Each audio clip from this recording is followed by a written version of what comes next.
Now this is the second part of my video. We are going to talk about power. All right? We all have the power, and so do all these electronic devices that we're using.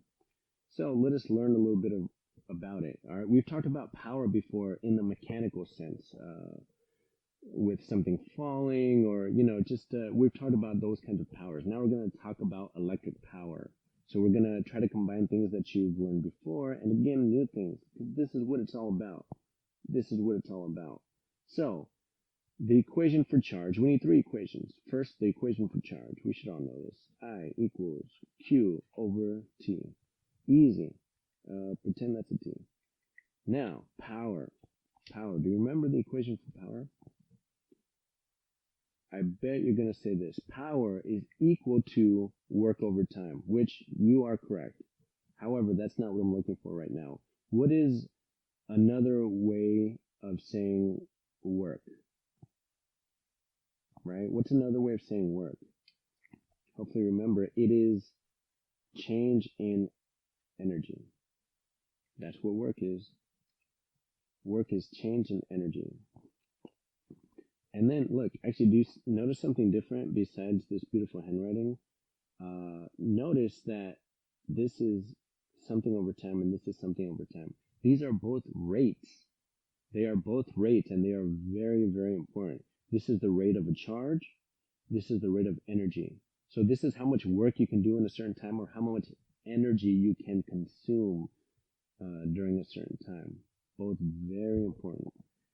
Now, let us remember how energy relates to, I guess, the electric side, right? Do you remember what potential energy is? Potential electric energy is? I did it in the other video. Hopefully this is in your notes. So I'm just going to write potential energy. I know those are P's and it gets confusing, but just think potential energy is equal to, look at your notes, it should be Q times, give me the short version, Q times the electric potential, V, which is measured in volts.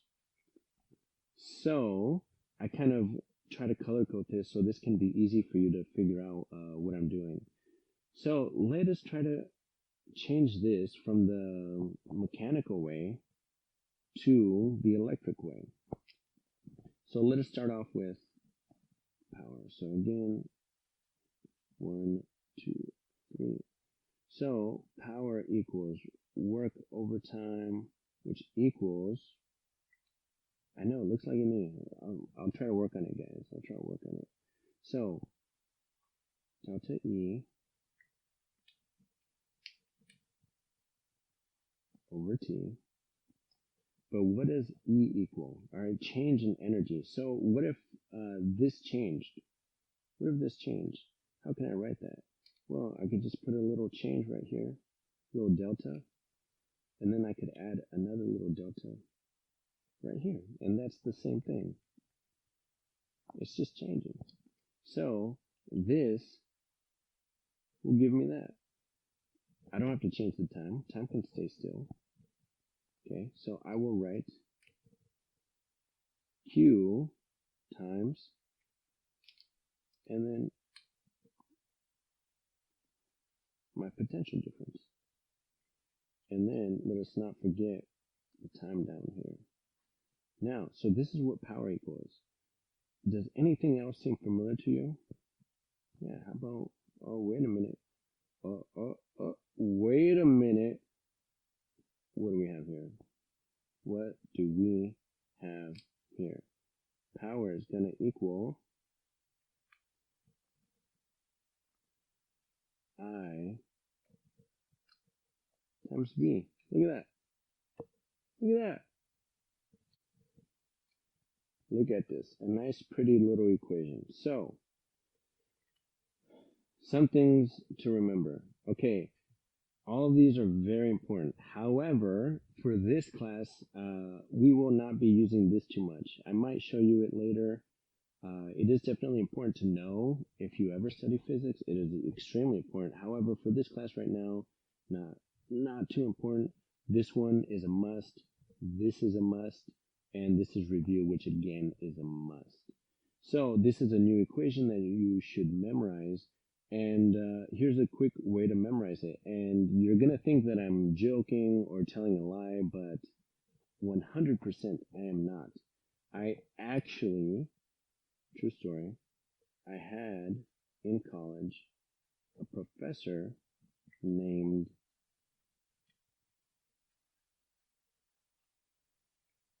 Ivy. I really did. And he was actually one of my physics professors. So I literally had a professor named Professor Ivy. Can you imagine that? Literally, his name was an equation. It's like, it's destiny. It's destiny. That guy made the right career choice. Great. Now, let us move into some of the problems I gave you. So, I'll write it right here. One of them says, determine the current in a 60-watt bulb plugged into a 120-volt outlet. So, here's some interesting things. Nowadays, most bulbs don't use up that 60 watts.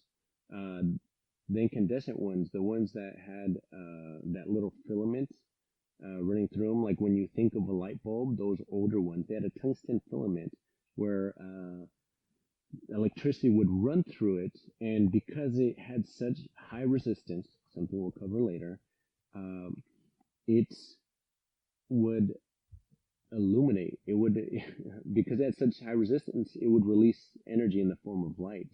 And that is very inefficient, and it would heat up the rooms a lot and also waste a lot of electricity, which we didn't need to do. Now we have LED lights, which are amazing, or fluorescent lights, which are better than incandescent ones, but LED right now is the best, very bright, very efficient. So that's an interesting problem. And also the other part is if you live in the United States, maybe Canada and Mexico, I'm not sure. I'll write it later. But if you live in the U.S., your outlet gives off 120 volts. I thought that was pretty interesting. So that's one thing that maybe won't be on a test, but it's cool to remember. The voltage coming out of your outlet is going to be 120 volts. Cool. So let's get this problem done. Okay. I said determine the current. So determine the current. What is current again? Oh yeah, that's right. That is I. What is that? I don't know what it is. Not in this problem. I said in a 60-watt bulb. So 60 watts, that refers to power, of course. Power. 60 watts. And then 120 volts. Well, I wonder what that refers to.